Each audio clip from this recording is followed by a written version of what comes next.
Okay, I've got a 93 Integra here that was running fine, and then it ran out of gas. Now, after adding gas, it will not start. So far, I've verified that I can hear that the fuel pump is turning on when I put the car into the on position. And when I loosen the bolt on the fuel filter, I can see that it does squirt fuel out. So it looks like the fuel pump's working. I've tried spraying it with starter fluid. It'll crank, but it will not turn over.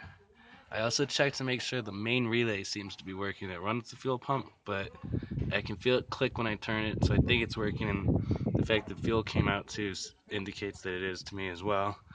Go ahead and try and start it. Keep it going for a few seconds.